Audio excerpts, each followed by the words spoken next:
Good morning. Happy 79th independence day आप सभी को। मैं आज आप सबके सामने एक बात रखना चाहती हूँ, कुछ शेयर करना चाहती हूँ।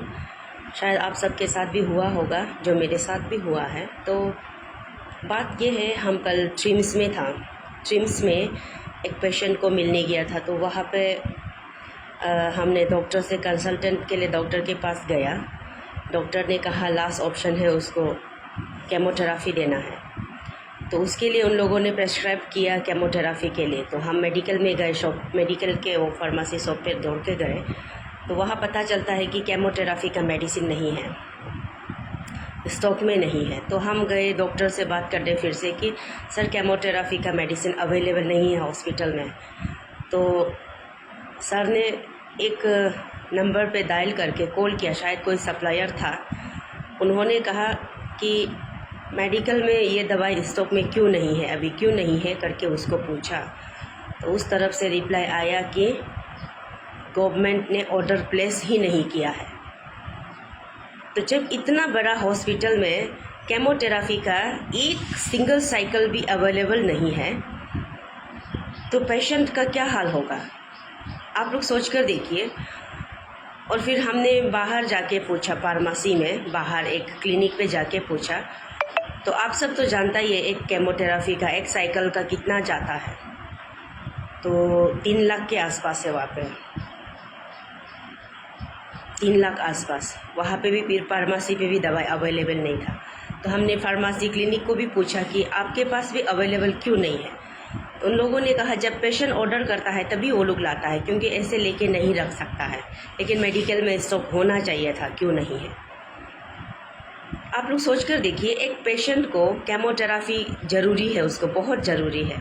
उसको फिर उसका सप्लाई ऑर्डर देने तक और सप्लाई ऑर्डर लेने के बाद उसका सप्लाई आने तक उस पेशेंट का क्या कंडीशन होगा, आप लोग सोच कर देखिए। और मैं ये सवाल ये करना चाहती हूँ कि हमारे अरुणाचल प्रदेश के हेल्थ मिनिस्टर व्यूरम वाघेसार जी, आप इन सब बारे में जानते हैं या नहीं जानते हैं, या मैं नहीं जानती। तो मेरे ख्याल से आपको ये सब चीज़ का खबर रखना चाहिए। जहाँ पे आप लोगों ने सरकार के तरफ से CMMA कार्ड का जो बेनिफिशरी दे के रखा है, हम सोचता है सीरियस पेशेंट को शायद उसमें से थोड़ा मदद मिल जाएगा। जब आपका मेडिसिन ही अवेलेबल स्टॉक में नहीं है, तो पेशेंट को उसमें से भी मदद नहीं मिल रहा है, क्योंकि वहाँ में इंश्योरेंस का वो है ही नहीं, दवाई ही नहीं है इंश्योरेंस के अंदर में। तो हमको वो दवाई बाहर से लेना पड़ रहा है।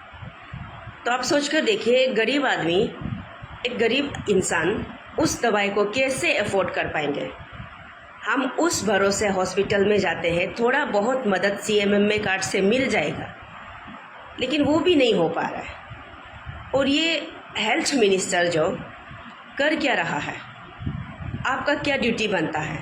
हॉस्पिटल में जाइए, पूछ कर देखिए कौन से हॉस्पिटल में क्या फैसिलिटीज़ है और पेशेंट को किस चीज़ की ज़्यादा ज़रूरत है।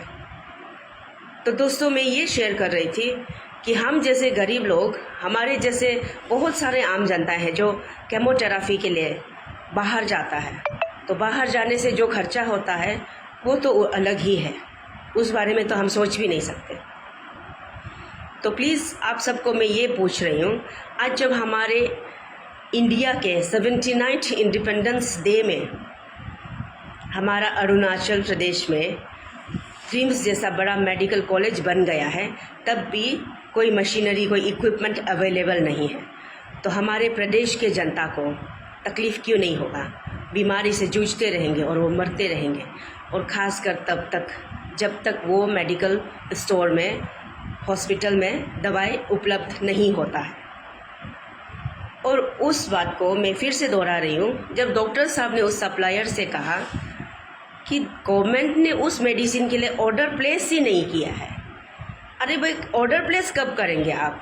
जब कोई मर जाएगा उसके बाद, जब आपका कोई अपना मरेगा उस बीमार से, उस दवाई की ज़रूरत से, तभी जाके आप ऑर्डर करोगे क्या? बाकी जनता का कोई इम्पोर्टेंट नहीं है?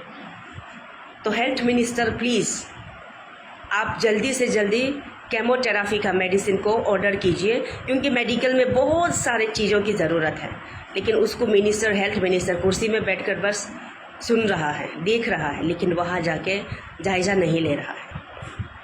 तो तो ये हमारे साथ हुआ है, ये आम जनता के साथ, आपके साथ भी होता है। बहुत सारा चीज़ मेडिकल में जो हमारे साथ होते रहता है, लेकिन हम उस बात से डरते हैं कि हम अगर सोशल मीडिया में बात करेंगे तो शायद लोग हमें गलत समझेंगे। ये सोचकर हम लोग खामोश रहते हैं।